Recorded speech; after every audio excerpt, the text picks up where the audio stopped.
Jak widać, York jest dość żywe i ruchliwe. Fajny busik, pełen różnych żelek, słodyczy. Na mieście jest dość busy.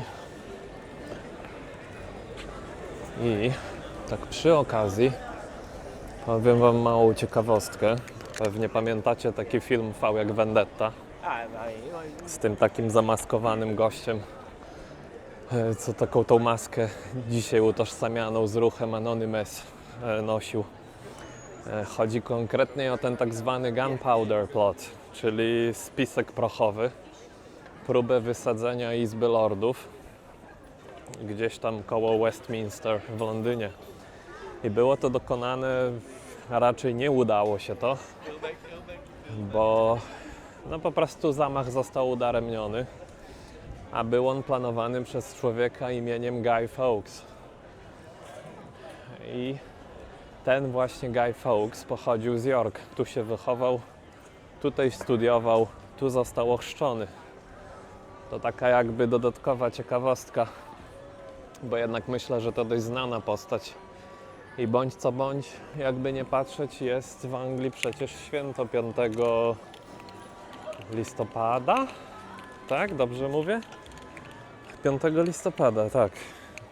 5 listopada jest obchodzone święto z tym związane, kiedy się teoretycznie pali kukłę Guy'a Fawkesa, chociaż tego zwyczaju nie widziałem.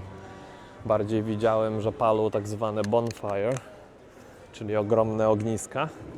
No i oczywiście w akompaniament tego wszystkiego jeszcze ogromne ilości fajerwerek.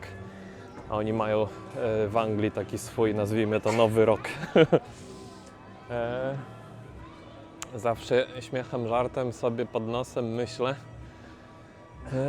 czy aby to nie jest tak, że oni strzelają te fajerwerki, bo mieli nadzieję, że ta Izba Lordów wybuchnie. Bo to dość dziwny sposób uczczenia tego, że nie wybuchło. Ale z drugiej strony rozumiem tradycję. Jakby nie patrzeć, może chodzi o to, że świętują pięknymi fajerwerkami, które mają być kolorowe i się dobrze kojarzyć, zamiast krwawej bomby, która mogła siać ogromne zniszczenie. Także ma to swój sens zdecydowanie. No nic, lecimy dalej.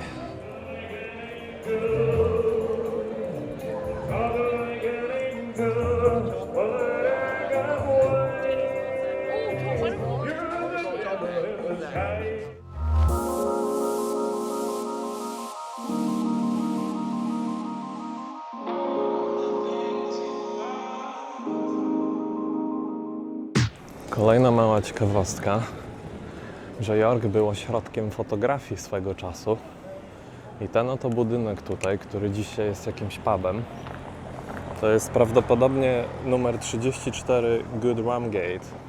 W tym miejscu niegdyś mieszkał pewien Polak o imieniu Augustus Machalski, który to był fotografem i tutaj miał swoje studio. Później się przeniósł na bodajże, już wam mówię, 60, ile to było? 60 Low Petergate, które pewnie teraz pokażę wam w prześwicie. No i jest to dość nietypowa historia, bo Polak ten tutaj zjechał w około 1900 roku. Ogólnie to on brał udział w służbie, był uchodźcą po służbie jako polski ułan w wojnie austriacko-węgierskiej. No i nawet The York Herald, jakaś tutejsza jakby gazeta, opisywała pewne dość drastyczne rzeczy z nim związane, bo w 1891 roku był on po prostu wielokrotnie atakowany przez niejakiego Denisona. Często na tle rasowym, ale i nie tylko. Był przez niego nazywany prymitywem i radykałem.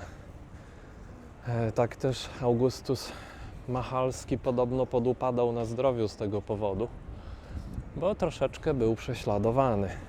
Nie wiem, czy jacyś jego krewni jeszcze żyją w York, ale to taki mały wątek polski, który można by tu wtrącić, że mieliśmy tutaj jakiegoś fotografa dość dobrego, dość znanego, którego kilka prześwitów zdjęć pokażę, ponieważ znalazłem troszeczkę jego prac i wrzucę je mniej więcej pewnie teraz.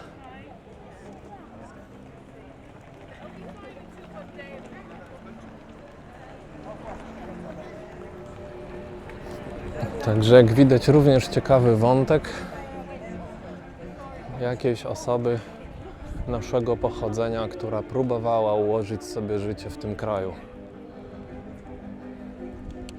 Wow. Ten budynek to jest po prostu majstersztyk, to jest przeogromne. Jaka piękna katedra.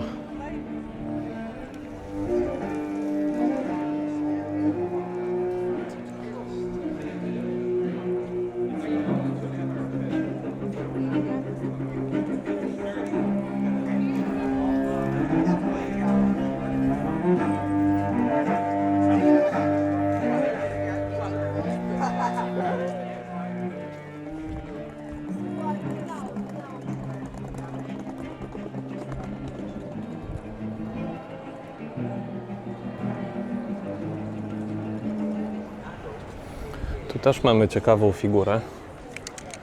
Jest to Konstantyn Wielki, cesarz rzymski, który w 306 roku naszej ery został cesarzem. I to on poniekąd zapoczątkował dekryminalizację chrześcijaństwa w rzymskim świecie. Bo jeszcze przed nim chrześcijanie byli prześladowani w Rzymie jako jakaś tam forma sekty, jak sądzę. Ta piękna katedra, którą za mną widzieliście, to jest York Minster. Jeszcze raz na nią rzućmy kamerą. Jest ona teraz w remoncie, więc jej cały brzeg jest wyłożony rusztowaniami. Jest to ogólnie taki kościół świętego Piotra w York. I został on zbudowany gdzieś w połowie XIV wieku mniej więcej. Chyba w drugiej połowie właściwie. Co ciekawe, fundamenty położono już w 627 roku, czyli naprawdę dawno temu. Ale sam budynek dopiero zaczęto budować w 1230 roku. I budowa trwała niezwykle długo, bo budowali go do roku 1472, czyli 252 lata. Naprawdę kawał czasu. A jeszcze raz podkreślam, że fundamenty były położone gdzieś tam w 600 którymś roku. Czyli nawet od położenia fundamentów czekał teoretycznie około 800 lat. No chyba, że po prostu na tych fundamentach stało coś innego. Bo nie wykluczam, że po prostu wcześniej tu był na przykład jakiś drewniany kościółek, jakaś konstrukcja innego rodzaju, która, dajmy na to, spłonęła i na jej miejscu by wybudowano to, co teraz widzimy. Jest to ogromne i przepiękne. I tego może nie widzicie, ale jest też bardzo dużo takich rzeźb na wieżyczkach i na narożnikach. I na tych rzeźbach są zazwyczaj gargulce oraz nieokreślone jakieś istoty trochę bardziej ludzkie. Chociaż nie wiem, czy to nie są cherubiny, czyli takie małe aniołki. Wiecie chyba, o co chodzi. Często zresztą mylone z kupidynem. Takim małym aniołkiem ze skrzydłami, co tam strzelał strzału miłości. Naprawdę fenomenalne miejsce. Niejako wiem, że można gdzieś zakupić wejście na wieżę, z której można piękny widok mieć na York. Ta wieża ma 250 ileś stopni, nie pamiętam dokładnie ile. To chyba 257, mogę się mylić. Jak nie zapomnę, to naniosę korektę gdzieś tutaj. No i podobno męcząca wspinaczka, ale fajna. Niestety ja akurat sobie tego nie zabukowałem, nie zarezerwowałem, a z tego co wiem, to trzeba pre-booking robić, czyli nie można tak sobie przyjść i po prostu wziąć biletu, trzeba chyba go trochę wcześniej sobie zarezerwować przez internet, więc sprawa troszeczkę inaczej wygląda. Ale popatrzcie na to. Normalnie cudowne. Podejdę jeszcze tam trochę bliżej. spróbuję co nieco złapać tej katedry. Jest to jedna z najstarszych i chyba, jak się nie mylę, druga największa albo druga najstarsza katedra w całym UK w stylu gotyckim. I jest to już taki ostatek stylu gotyckiego. Aha, to jest druga co do wielkości. O. No i to jest okres, to się nazywa Perpendicular Period.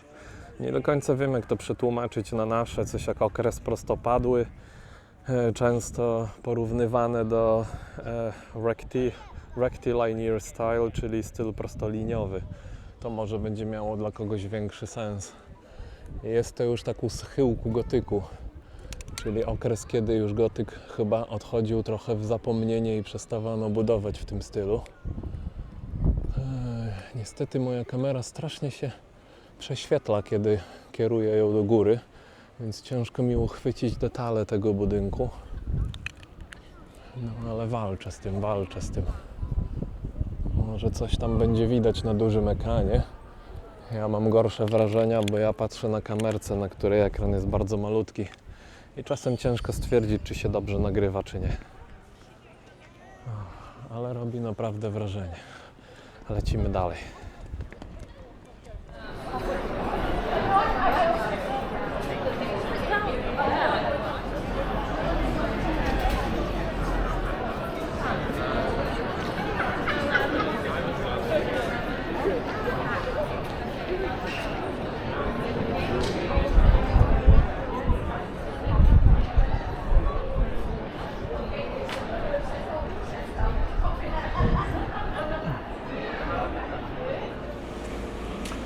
Warto by zauważyć, że wokół York są również pozostałości takiego muru, który również został zbudowany w tym samym czasie, co miasto zostało założone, czyli jak jeszcze się nazywało Eboracum, co w wolnym tłumaczeniu chyba znaczy miejsce cisów, od cisów w kontekście drzew. I ten mur jest również mniej więcej z 71 roku naszej ery, wybudowany jeszcze przez Rzymian. On się ciągnie i ciągnie mniej więcej wokół. Ja teraz ogólnie rzecz biorąc przyszedłem do York Museum Gardens i zmierzam do takiej katedry, kościółka o nazwie St. Mary's Abbey. I mam nadzieję tam zahaczyć. Prawdę mówiąc, nie wiem, czy ten mur, co Wam teraz pokazuję, to jest ten mur, o którym myślę. Bo ten mur się ciągnie chyba w dość dużej mierze wokół York. I on nie jest raczej umiejscowiony w jednym punkcie, tylko no, można jego szczątki znaleźć w różnych strefach, jak się nie mylę. Więc być może to jest to, a być może to nie jest to. Ale jestem skłonny twierdzić, że to jest to. Ale jeszcze później się co do tego upewnię. Na razie idę poszukać tego St. Mary's Abbey i zobaczymy, co tam ciekawego będzie. Tak jak wspominałem, jest dużo skoków takich cięć historycznych miejsc. Tu jakaś nowinka, tu jakaś ciekawostka. No i niestety, a może stety, ten format taki dzisiaj zostanie, bo no siłą rzeczy jest strasznie ciężko to uporządkować ze względu na natłok przeróżnych informacji i rzeczy osadzonych naprawdę w przeróżnych momentach historii.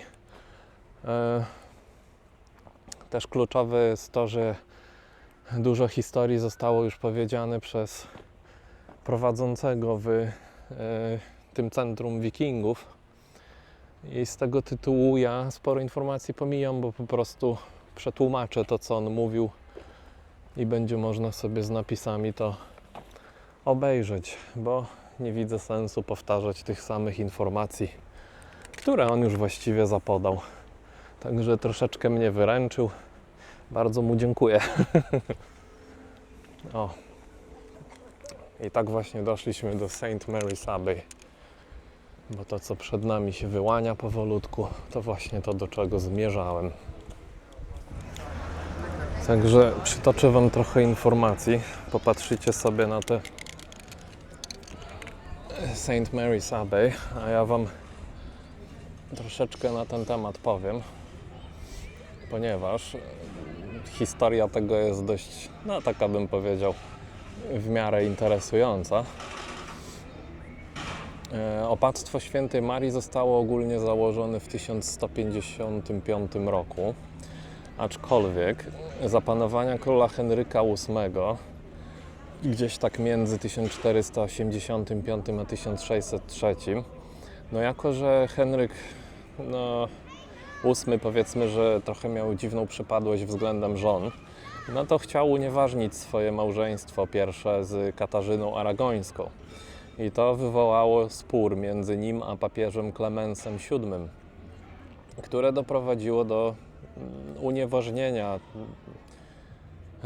poniekąd takiego rozpoczęcia reformacji angielskiej oddzielającej Kościół Anglii od autorytetu papieskiego. Henryk mianował się najwyższym zwierzchnikiem Kościoła Anglii i rozwiązał klasztory oraz zakony, za co został ekskomunikowany przez papieża. Warto wspomnieć, że Henryk VIII skazał na śmierć dwie ze swoich pierwszych żon. Uważa się, że pierwsza została stracona, ponieważ nie mogła dać mu syna. Z kolei druga, no jak się wydaje, za cudzołóstwo przedmałżeńskie. Jest takie znane powiedzenie pomagające zapamiętać losy żony Henryka VIII i brzmi ono: divorced, beheaded, died, divorced, beheaded, survived. Czyli na polski: rozwiedziona, ścięta, zmarła, rozwiedziona, ścięta, przeżyła. Oczywiście każde z tych słów odnosi się do jednej z jego żon i określa jej status końcowy, że tak powiem. Niektórzy mówią, że właściwa wersja to powinno być annulled, annulled, died, annulled, beheaded, survived, czyli unieważniona, unieważniona, zmarła, unieważniona, ścięta, przeżyła. No ale którą wersję wolimy przybrać, wybrać i przypisać, to już zostawiam Wam. No, w każdym razie doszło do takiego sporu, że po prostu zaszła tak zwana kasata klasztorów, czyli rozwiązanie klasztorów. To takie zakończenie działalności wielu zakonów w York, w tym kilku zakonów braci czy szpitali takich jak Świętego Mikołaja czy Świętego Leonarda. Doprowadziło to do tak zwanego Pilgrimage of Grace, czyli pielgrzymki łaski. Było to powstanie katolików z północy w Yorkshire i Lincolnshire, sprzeciwiających się tej całej reformie religijnej. No i Henryk VIII przywrócił swoją władzą, ustanawiając, a raczej swoją władzę, ustanawiając tak zwaną Radę Północy w Yorku w właśnie rozwiązanym opactwie Świętej Marii w 1539 roku. No i ten cały natłok informacji dotyczy właśnie ruin tego oto opactwa, na które teraz patrzymy. Jesteśmy w restauracji Little Italy, czyli Małe Włochy. Przede mną mam przystawkę w postaci smażonego koziego sera w panierce. Gdzież ten ser? O, sera jest sporo, a panierka cienka.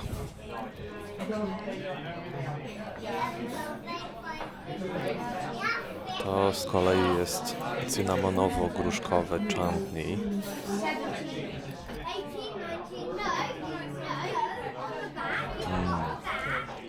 Nutka słodyczy z kozim serem to coś pięknego. I panierka jest bardzo fajnie krucha.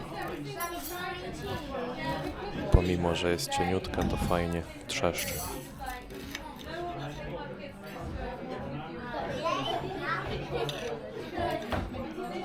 Sera też jest sporo, jest przepyszny. Zobaczmy w tym drugim. Całkiem ładnie, elegancko.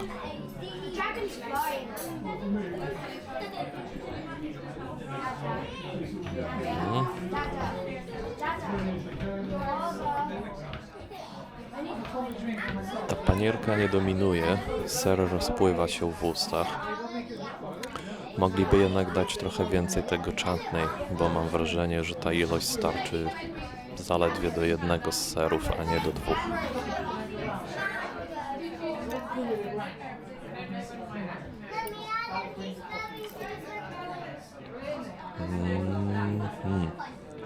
Wyśmienite.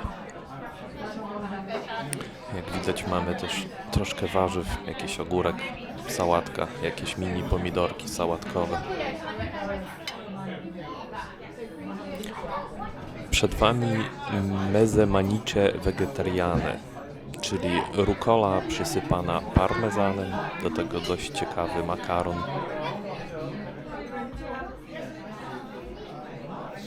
Bardzo dobry sos pomidorowy, nie jest za kwaśny, dla niektórych może to by była wada. Na danie składają się różne warzywa, takie jak grzybki, papryka, groszek. Co tu jeszcze mamy? O, to jest albo auberżyn, albo bakłażan. No i jeszcze jest korzeń pietruszki.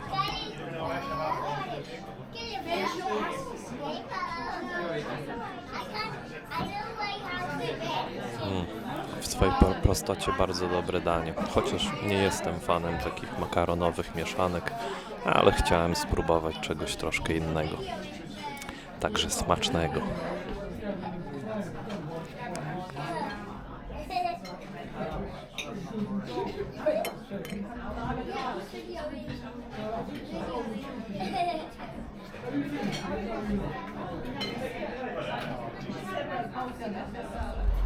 Because this is the tourist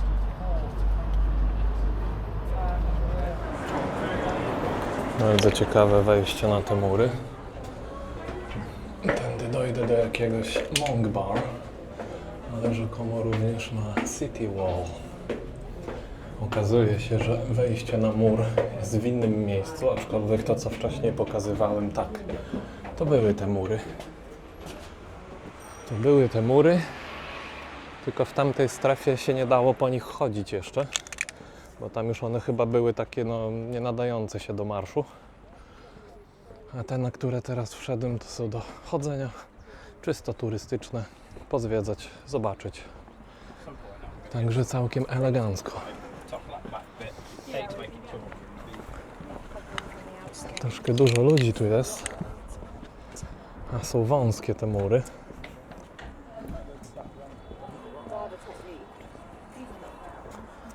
Nie będę na pewno szedł do samego końca, aczkolwiek kawałek się przejdę, ponieważ zauważyłem, że z tych murów w pewnej jego strefie, dokładniej tutaj przed nami, gdzie się te schodki zaczynają, zdaje się, że będzie całkiem ładny widok na ten Minstrel, ten kościół Świętego Piotra. Zobaczymy, jak dobrze będzie można go uchwycić. I ja, ogólnie rzecz biorąc, z tego miejsca się z Wami żegnam. Z tego muru.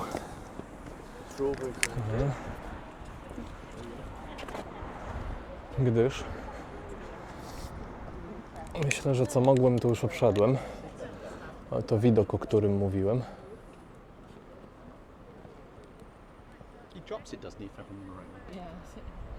No. Obszedłem co mogłem. Myślę, że starczy nam na dzisiaj. Zapewniam Was, że jest w York jeszcze dużo innych fajnych miejsc, w które można by było iść. Jest to dość duże miasto, mające długą, ciekawą historię i zdecydowanie polecam każdemu, kto chciałby troszeczkę, zwłaszcza takiego wątku historycznego, liznąć, ponieważ tutaj akurat jak idzie o historię, to jest pełno rzeczy, których można się dowiedzieć. Jak wspominałem wcześniej, mówimy tu o zakresie około 2000 lat. Także jest czego się dowiedzieć, można skakać po datach historycznych i dowiadywać się przeróżnych fajnych ciekawostek. A ja się zabieram i widzę się z Wami w jakimś tam kolejnym materiale i w innych okolicznościach. Wszystkiego dobrego.